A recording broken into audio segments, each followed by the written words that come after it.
Good afternoon, everyone. Welcome to the State Department. Matt? You have nothing?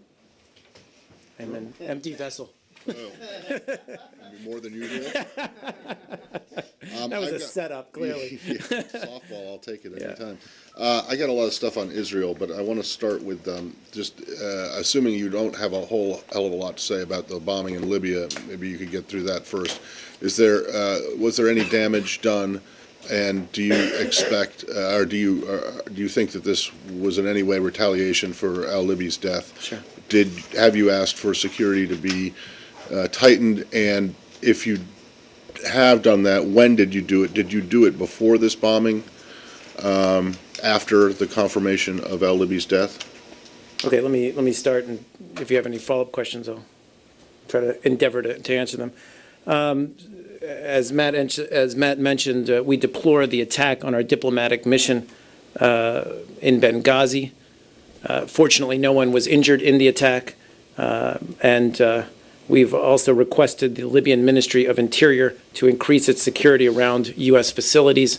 In answer to your specific question, Matt, I'm not sure of the timing. I believe it was following the attack. If that's different, I'll let you guys know. Following the bombing. Benghazi. Yes, correct. And I do want to note that it was the local guard force that really did an exemplary job in seeing this as it happened and notifying the rest of the mission, so they were able to reach safety. But the bomb attack was actually on an outside or perimeter wall of the facility. Okay. And in answer to your one of your other questions, we've seen reports from one group claiming responsibilities for this attack, but there's an investigation right now by the government of Libya, so we'll let that play out. Do you have any reason to suspect that it was retaliation? We do not. Okay. Do you have a reason to suspect that it was other than Al-Qaeda? At this point, we just don't know, Saeed. But do you have any concern that this may bode very ill for the future security of Libya? I mean, there seems to be a breakdown in security on all levels. On the contrary, as I said, our local guard force acted in an exemplary fashion. We believe they were very vigilant in seeing this attack as it was taking place and sounding a warning for our mission staff to seek cover. And as I said, we've requested additional security. Whether this bodes ill or well for on a larger scale, clearly Libya is in transition. It's grappling with many different issues, important issues right now. Security is a concern, but one we're addressing, working productively with the Libyan government. Yeah, go ahead. Quick follow-up on this. Early on, during the Libyan revolution, there was a tremendous influx of arms, basically sent by countries like Qatar and others and so on.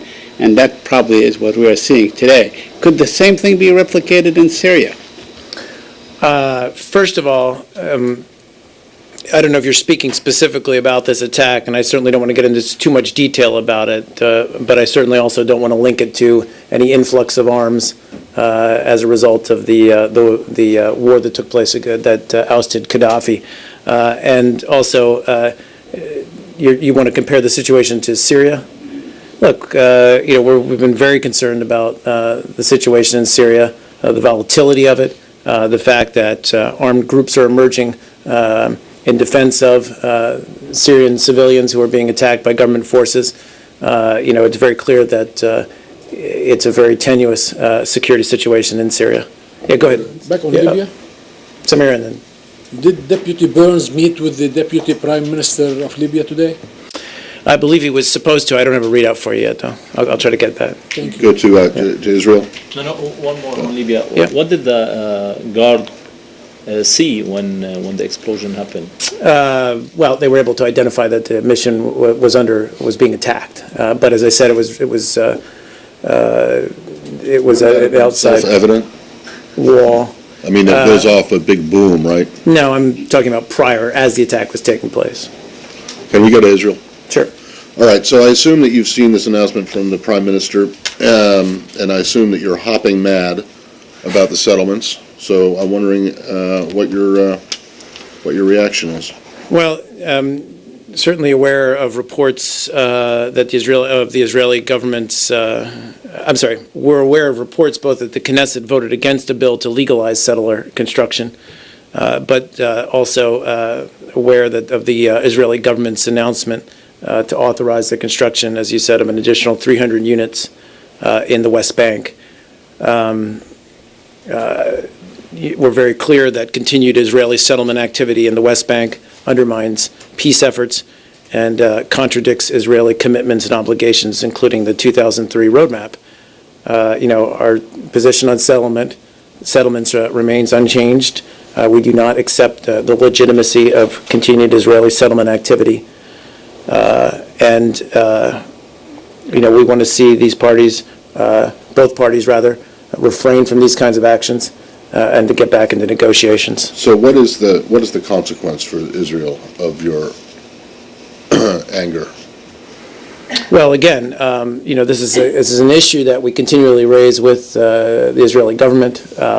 It's one that How effective would you say that has been over the past Matt, course of I'm the not past able several to. years? I'm not able to give it a grade, as Toria says. You're not? I can. but, Can I volunteer to give it a grade? If you continually That's tell okay. someone not to do But, Matt, something, the and they larger issue continue is- to do it over your objections, I think that gives you an F. The larger issue here is that it impedes progress on any kind of comprehensive settlement. And that's ultimately what everyone here, most importantly, both sides, both parties, want to see happen.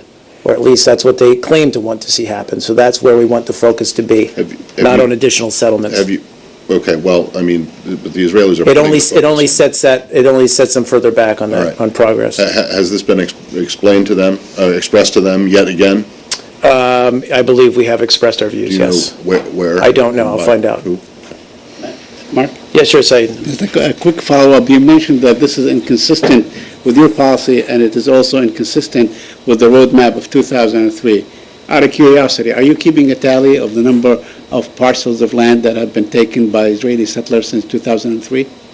Again, I don't have an answer for you on that. But this is we've seen these kinds of actions in the past. They are not constructive, and they simply are another roadblock, if you will, in getting both sides back to the negotiating table. Would that give you pause, so to speak, perhaps, that you ought to alter the roadmap that was suggested back in 2003 because it no longer fits that bill? What we need to see as soon as possible is, as I said, both sides getting back into direct negotiations. We had this exchange of letters. As we said, we found it encouraging, but ultimately, until they sit down at the table, we're not going to get a resolution. Lastly, Yes, sure. Mark, and I asked you this yesterday, I want to follow up today. Yep. Now, the Israeli Minister of Defense, Ehud Barak, said that they may take unilateral action and actually declare whatever state or to a Palestinian state with temporary borders. I don't know what that means, provisional borders, right along the separation wall. Has he discussed these with you? Did you make your opposition to this plan? No. Right. Not that I'm aware of. I know the Secretary spoke to this the other day. There's no substitute for direct talks. There's no substitute for the hard work that will require from both sides, the concessions that will require from both sides. We want to see that happen as soon as possible. And frankly, we think that the new coalition and government in Israel offers the best opportunity to move this process along. So you flat out reject the notion of a provisional state as proposed by the Israeli Minister of I Defense? think I've been very clear that none of this will advance ultimately what we want to see here, which is direct negotiations, both sides sitting at the table working out these issues. Go ahead. Has Secretary Clinton protested Lithuania's Oh, totalitarian wait, process? stay on. Yeah, let's stand this, please. Go ahead. Go ahead, sir. Is Ambassador Hale still planning to travel to the region? He is. I don't have specific dates, but I believe he is traveling there soon. I'll try to get more details for you on that. More on Israel. Yesterday, you said you were aware that the Privacy Act waiver had been signed by Ms. Tamari. I'm wondering if you can tell us exactly what the State Department or the embassy's version of the conversation was whether in fact that she was told that they couldn't help her because she wasn't Jewish. And actually, I'm not sure if we've released, we should have, I apologize if we haven't already released the taken question on this. But we can confirm that an official from U.S. Embassy Tel Aviv spoke via telephone with this individual to check on her safety and welfare while she was detained at Ben Gurion Airport. We remain in contact with local authorities until a decision was made regarding her entry into Israel. And of course, decisions about entry are the purview of the Israeli government. Did this person ask her if she was Jewish? Well, I don't have an answer for you on that. What is very clear is that we would never deny assistance to any American citizen, regardless of their religious or ethnic background. According to her account of the conversation, which is pretty much a verbatim transcript, she did ask, "Are you Jewish?" She said no. Then he asked, "Have you been here before?" She said, "Yes, several times. I'm Palestinian. I have family in the West Bank." To which he replied, and I won't use his name, but I have it. You have family in the West Bank, then there is nothing I can do to help you. If, in fact, I interceded on your behalf, it would hurt your case with the Israelis." Is that correct? Is it that U.S. intervention on behalf of one of its citizens would actually hurt the case with Israel, a democratic ally? Again, I don't have a transcript of the conversation. I don't know where you were able to obtain one from. From her.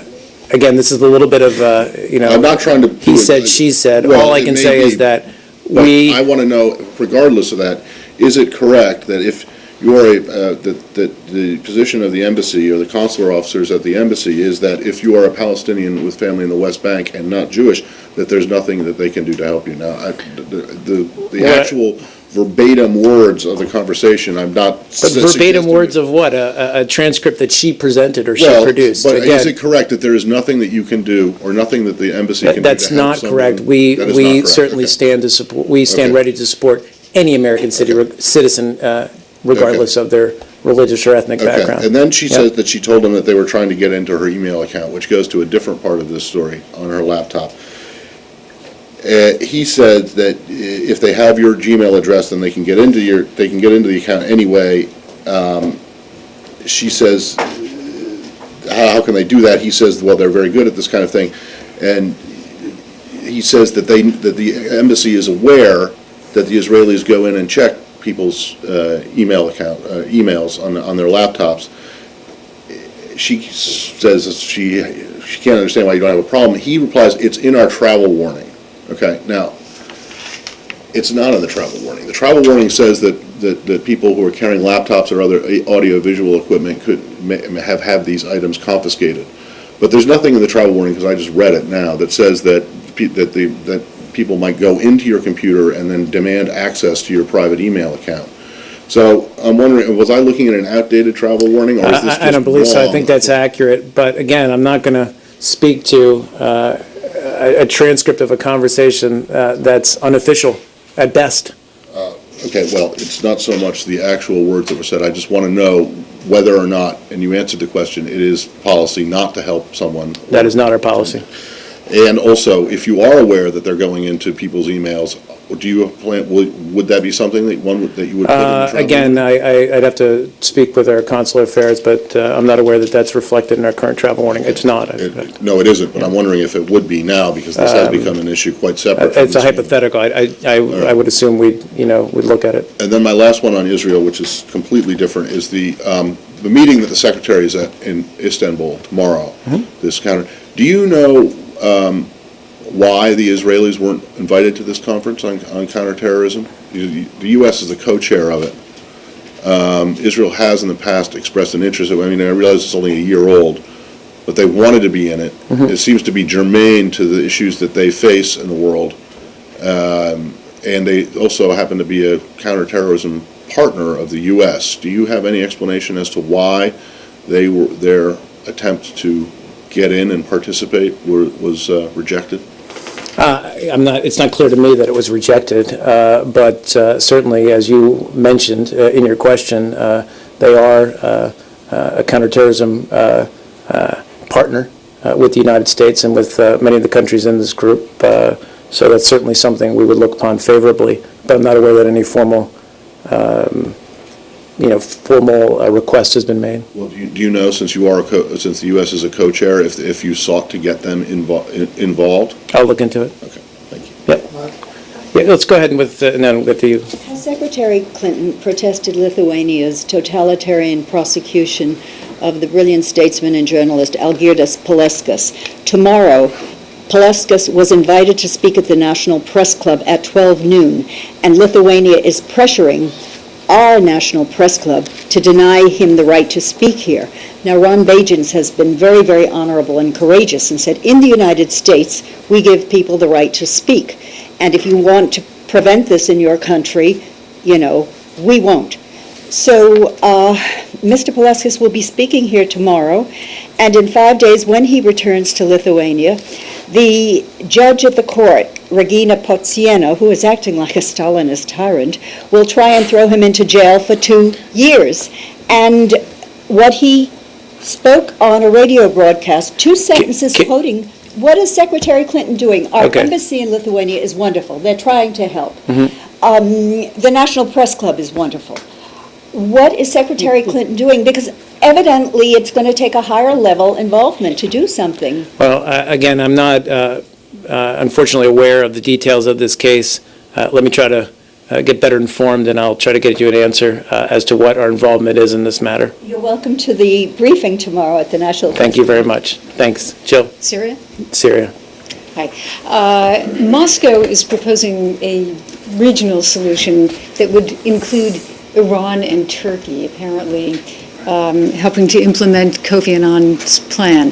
What does the U.S. think about Iran taking part in that? Well, Secretary, when she was in Baku this morning, did talk about, in response to a question about the situation in Syria and next steps, talked about the fact that she was going to be meeting, obviously, with some of our partners in Istanbul. In fact, I believe those meetings are taking place right now.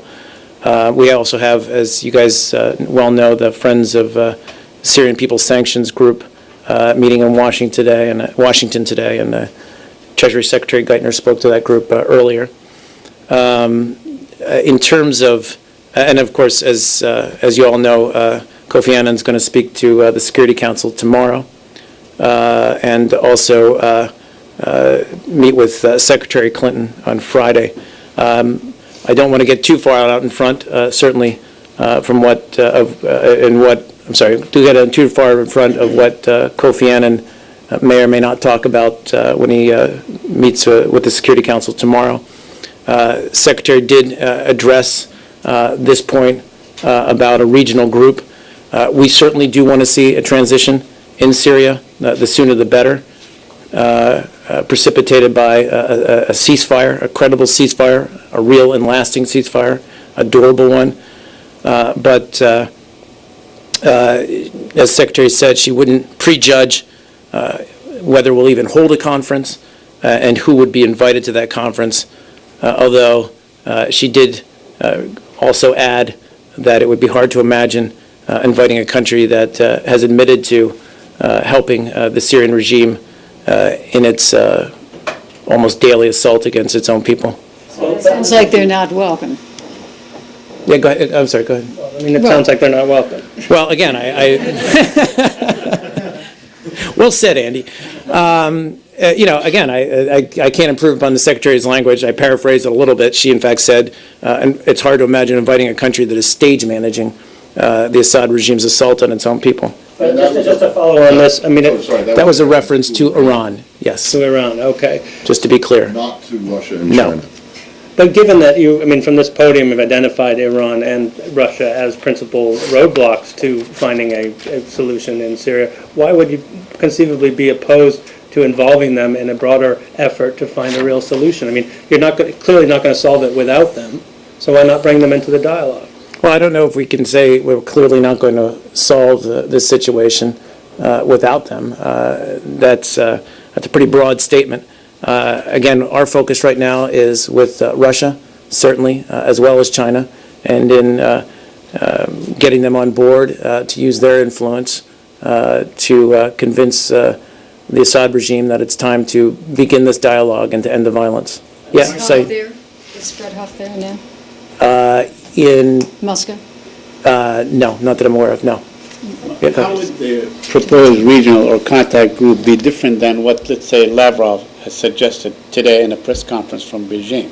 He said that we can have a conference and an international conference, he called it. How would that be different between his suggestion and the proposed American Again, proposal? say there's a lot of diplomacy in play over the next 2 to 3 days. Istanbul right now, UN Security Council tomorrow, and then Kofi Annan's meeting with Secretary on Friday. There are some of these initiatives or ideas being presented. Let's let this evolve over the next couple of days and see where we're at after they meet on Friday. Yeah, go ahead, Joe. We did hear Secretary Geithner's comments, and he mentioned Chapter 7, which the Secretary mentioned back in April and other times. Is there any difference in the way he is pushing that? In other words, is it what he is saying is essentially what she's saying? Is the accent still Yes. on economic, diplomatic, or are you putting an accent on military as well? Again, the Secretary, as you've mentioned, has several times mentioned or said that we will pursue Chapter 7 resolution in the UN Security Council if we feel that all other options have failed. This is something we're actively discussing. Secretary Geithner today was speaking to that very same point. Our stress, obviously, given today's meeting, is clearly on financial pressure, economic pressure, and political Has the United pressure. States received any complaint from its Arab allies, such as Saudi Arabia or Qatar, for the prospect of including Iran in this group? I didn't hear the first part of your I question. said, have you received any complaints No. from your Arab allies like Saudi Arabia or Qatar? I don't believe we've had any conversations other than, obviously, the Secretary's meeting right now in Istanbul, and I can't give a readout from here. Yeah, go ahead. India. We done with Syria? No, sorry. That's I okay. just wanted to ask about That's the protocol here. It's any reaction from the U.S. administration to the announcement today of the new Prime Minister in Syria, Mr. Riyad Farid Hijab, to head a new reform government, as Assad called it? Yeah, it's, this is another so-called reform by Assad. And it's, we view it as another empty gesture by him to preserve his rule. And it's hard to take any of this seriously when, Syrian citizens are being shelled daily, when you've got atrocities like Hula being committed by the Shabiya. It's really hard to find credible any talk of or any political reforms that he may be referring to. But if there is some kind of move towards shelving the Annan plan and going towards a Yemen model, would this new gentleman be possibly somebody who could lead that? It's really, again, what we've been very clear about is that we want to see a political dialogue begin as soon as possible. We don't believe, as we've said very clearly, that Assad can be still in power at the end of any kind of process like that. As to whether this individual can lead that dialogue, let's get to that point before we decide. Mark, the opposition have been saying most recently that they wouldn't be able to talk with the government of Assad or with Assad himself. I mean, is it realistic to think that you can promote this kind of dialogue or negotiation if the opposition say we don't want any part of it because we refuse to talk to them? Well, ultimately, Jill, it is a decision. This must be a Syrian-led process, and that the opposition, as one, must be speaking about or must be expressing what it wants moving forward. But it's clear that there needs to be a dialogue, following a cessation of the violence. Ultimately, the parameters of that are going to be one decided by the Syrian people. Conversely, could you envisage a situation where a dialogue can be conducted between the opposition without the regime? Who are they going to talk to? I'm sorry, you're saying the Can you opposite? imagine a situation where the opposition could actually have some sort to talk to that does not include the regime or the regime element or the Syrian government? Well, again, I think that, that we need to see some kind of dialogue take place, but with a clear goal of a political transition. So this isn't about, as I just said, more empty talk of reform, empty gestures about reform. This needs to lead to a political transition in Syria. The exact makeup, who talks to who, obviously that's something that needs to be clarified by the Syrian people themselves. Yeah, sure. Have you confirmed the information that said that the Syrian army has used helicopters against civilians in Latakia today? No, we've seen those reports. Obviously, are very concerned by them, but we haven't been able to confirm them. And how do you view this step or this action? We view it as I said, as troubling. Another escalation by the Syrian government using yet another form of heavy weaponry against its own people.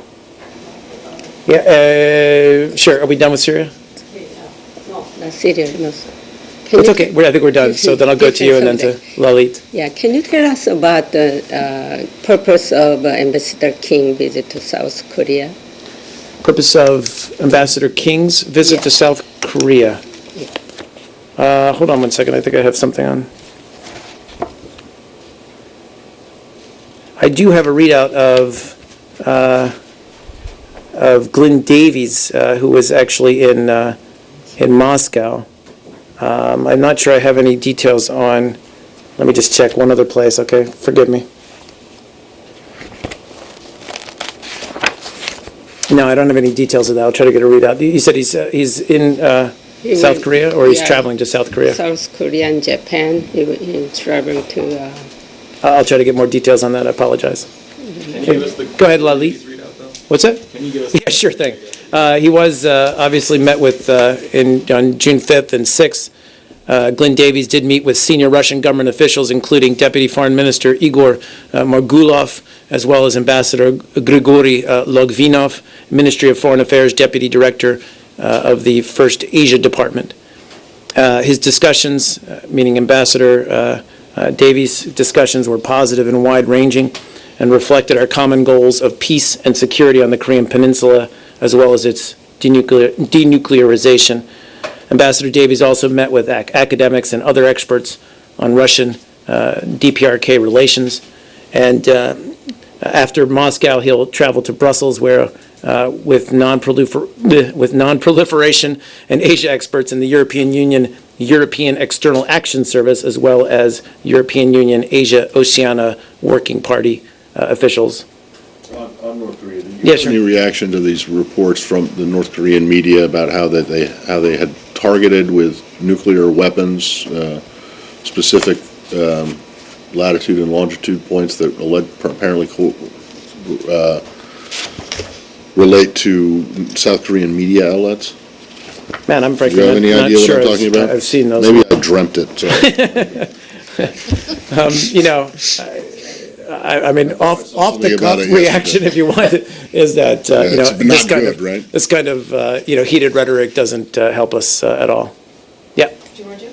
Sure. Oh, I did promise Lalit, and then I'll get to you. Okay. Following the death of second Al-Qaeda leader, second top Al-Qaeda leader yesterday, can you give us a sense what is the strength of Al-Qaeda now, how strong it is, and how far is it a threat to the U.S. security interests, and how many Al-Qaeda leaders are still on your hit list? How many? Al-Qaeda leaders are still on your hit list. Frankly, Lalit, I know Jay Carney from the White House spoke a little bit to this yesterday, this issue. President and others have said that even though we continue with our goal of disrupting, dismantling, destroying Al-Qaeda, it does remain a threat, and we're going to continue to go after its leadership. But if you're asking me for a daily assessment, I just don't have it. Let me just follow. Who is number one now and where he is? And second, Mark, all these drone attacks inside Pakistan, is this with the knowledge or cooperation of the Pakistani government? Well, I'm not going to speak to your second question at all. We don't talk about the details of classified operations And to your first question, Zawahiri's got to be up there, but I don't have a detailed list in front of me now. But you still believe what Lalit was asking, there are more and more terrorists inside Pakistan, and Pakistani people are really happy, actually, many of them, that U.S. is doing the job that Pakistan government should do. Well, I mean, it's we view this as a shared struggle. We obviously are very much cognizant of the fact that extremism and terrorism remains a threat to Pakistan's stability, to its citizens. Nobody suffered more from these kinds of terrorist attacks than the people of Pakistan. And one more finally, I'm sorry. Compared to last year, before, there was on a daily basis so many attacks inside Pakistan against civilian innocent people of Pakistan. And today, they hardly hear any attacks. Is this because of the operation going on inside Pakistan? It's a fair question. I don't have a very good answer for you, except to say that, we're going to continue to go after these al-Qaeda elements and disrupt, dismantle, and destroy them. Yeah, go ahead. On Georgia. Sure. The Russian Foreign Ministry has been tweeting up a storm about Secretary Clinton's visit and saying basically that the U.S. I need to follow his Twitter account, apparently. It's great. There are several. You should read them. They're very Actually, But in essence, they're saying that the U.S. just doesn't get it, that they incited Saakashvili, but they mention her by name. So and then they actually had a print statement on their website. So they're very angry. How are you, what's the level of concern, seriously, that this is becoming, even again, a dangerous situation, hostilities might break out? I don't want to hype this up too much, that it's becoming a dangerous situation. The Secretary had a very successful visit, reiterated our core commitments to the Georgian people, to the government of Georgia, to its sovereignty. There's no surprise that this is an area of major disagreement between us and Russia. It's been that way for some time. And we talk about this when we talk about the reset. That there are areas in which we can constructively cooperate, where we can make real progress on, but there are areas or red lines, as Vice President has said in the past, such as Georgia, but we're not going to back away from our position. Yeah, go ahead. One on Iran.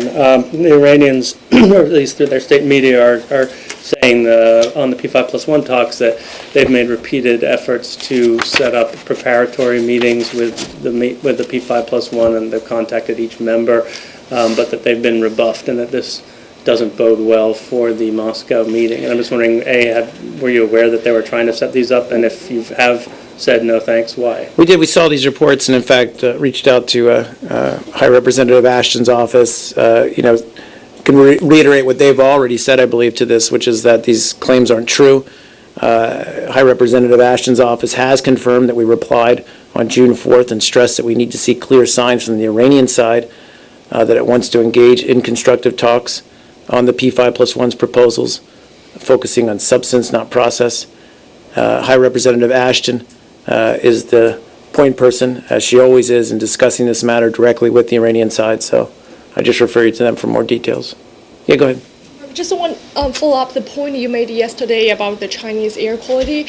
You said the service is only for the Americans in China, but actually someone in China pointed out that the U.S. Embassy in Beijing, they tweet on the Chinese Twitter in Chinese, talking about the Chinese air quality. So how does it make sense that if this is only for the Americans in China? Well, again, I don't know. You're saying that they actually tweet this information out in Chinese? Sometimes. I would assume that there are many in the American community in China who speak or read Chinese fluently. That's my first assumption in this. I know that the Twitter account has about 20,000 followers. I don't know how many of them are bilingual, but I would imagine that some percentage of them are. But again, this is an initiative by Embassy Beijing, by the mission in China, to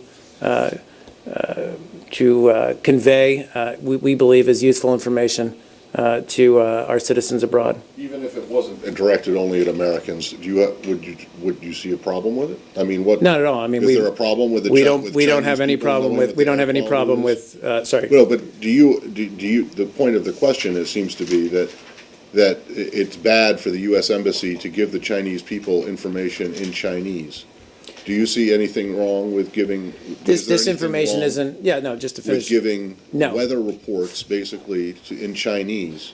Do you see anything wrong with the embassy doing that? What In I any just say language? is, while this is directed at the American community in China, obviously, this wasn't. information is, no, Would right. you take it as a problem, would you No. take the Chinese government's point that it would be a problem if this was, if it was directed at? This information is we don't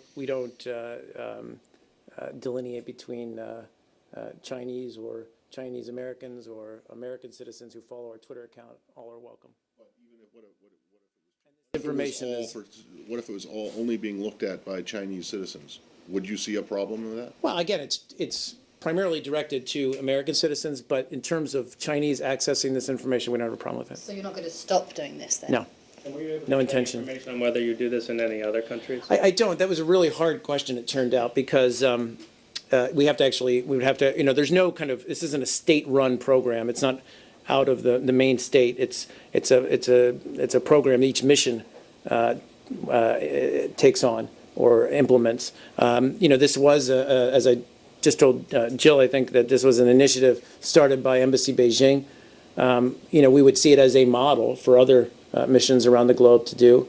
I know that, for example, our embassy in Mexico City did do it in the past, but I don't believe they still do it. I'm not sure what the status is, and I just didn't have time to check every place around the world. But it's just flipping that on its side. We view it as a very constructive and positive initiative undertaken by our mission in Beijing.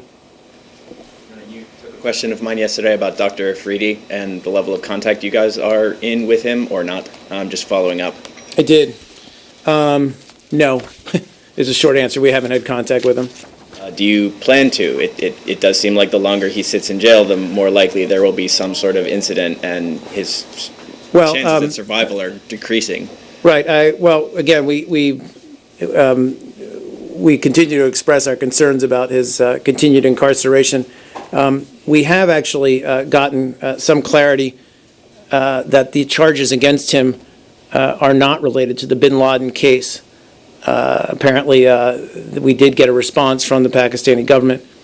This, however, doesn't change our view that the prosecution and conviction of Dr. Afridi sends the wrong message about the importance of our shared interest in taking down one of the world's most notorious murderers, bin Laden.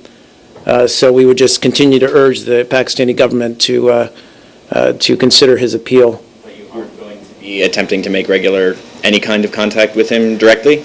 Again, I know that we've expressed our concern. I don't know that we're able to get access to him, frankly. I mean, this is not an American citizen, so it's not that we could, we don't have, what's that? What are the charges? I would point you to the government of Pakistan. They've said publicly that it was related to his involvement with terrorist groups in Pakistan. Does your response mean that that even if he is guilty of some other crime, he should be let off the hook because he helped you out? I didn't with say the law? that. I said that. Sounded an awful lot like that to me. I said that his appeal should be considered in a manner that is expeditious, transparent, and consistent with due process. What I said was, we believe that his conviction and sentencing send the wrong message about people who are trying to cooperate to bring down a terrorist like bin Laden. So even if he breaks another law, he should be let off because he helped you guys out? I didn't say that. I with said the there's an appeal process underway, and that You're that saying should that be his considered. conviction and sentencing on charges that have nothing to do with this, on stuff that could be, it doesn't matter what it is, whether it's contact with another banned group or whether it's a traffic violation. You're saying that anything this guy does against the law in Pakistan should be forgiven because he helped you out with bin Laden? Again, That sounds a lot like what you're saying, but okay. if you're not saying that, please I'm explain saying how you're not I'm saying that he should be given full right of appeal. Quick follow-up clarification. I don't know if you Yeah. addressed this before. Was he giving the choice to flee the country? Were you giving him any kind of assistance, or did you offer him to take him out? I'm sorry, you're talking about Right now, or? No, I mean, at the time, I- before his I- arrest. No, I don't have anything for you on that, sorry. Yeah, go ahead, in the back. You received this clarification from the embassy here or from Islamabad? Good question. At what level have you received this clarification? Good question. I believe it was through our embassy in Islamabad. At what level? I don't know.